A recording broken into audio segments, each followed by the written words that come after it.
Viewers, welcome to my channel Passion for English Literature. Now I am going to discuss a figure of speech, that is metonymy. Viewers, the figure of speech metonymy is very important for the student of honors.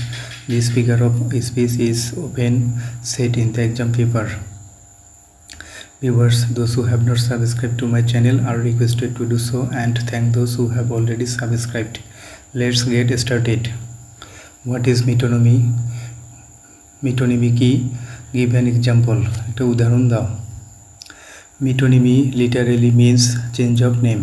Metonymy আক্ষরিকভাবে অর্থ বোঝায় যে নামের পরিবর্তন।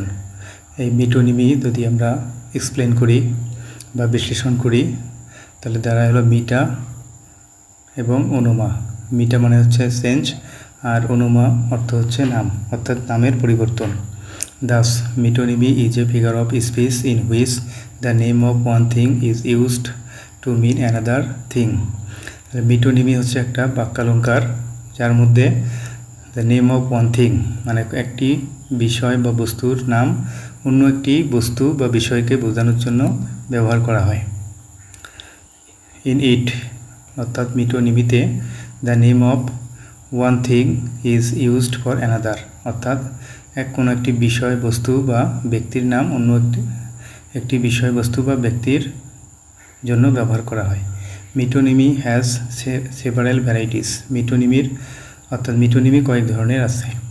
the name of place for its production, অর্থাৎ কোনো একটা উৎপাদিত বস্তু বা কোনো কিছুর উৎপাদনের জন্য একটা স্থানের নাম, অর্থাৎ কোনো একটা উৎপাদিত বস্তুর নাম ব্যবহার না করে আমরা ওই স্থানের নাম ব্যবহার করলাম। the name of author for his work, কোনো একটা সাহিত্যকর্মের পরিবর্তে ওই লেখকের নাম ব্যবহার করা অথবা লেখকের নামের পরিবর্তে তার সাহিত্যকর্ম ব্যবহার করা। ফর এক্সাম্পল, উদাহরণস্বরূপ, the pen is mightier than the sword, মসি অপেক্ষা মসি শক্তিশালী, অর্থাৎ এখানে কলম সোর্ড তরবারি থেকে বেশি শক্তিশালী। It is an example of metonymy, এই উদাহরণটা হচ্ছে একটা metonymy-র উদাহরণ। Here pen refers to the writer, এখানে কলম মানে বোঝা হচ্ছে লেখক, অর্থাৎ লেখক যেহেতু কলম দিয়েই লেখে তাই লেখকের পরিবর্তে এখানে পেন ব্যবহার করা হয়েছে, একটা লেখককে বোঝানোর জন্য পেন ব্যবহার করা হয়েছে। And the sword refers to the soldier kings and politicians and diplomats, এবং সোর্ড অর্থাৎ তরবারি দ্বারা কি বোঝায়? সৈনিক, রাজা, রাজনীতিবিদ এবং কূটনৈতিকবিদ, এগুলোকেই বোঝায়।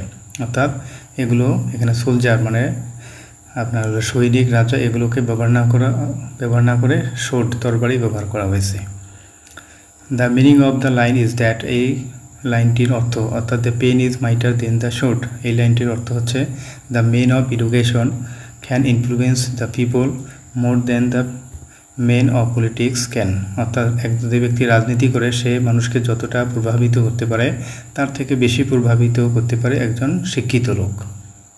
Thank you viewers for watching the video. If you think that the video is helpful to you, you are requested to subscribe the channel and press the bell icon for more videos like this.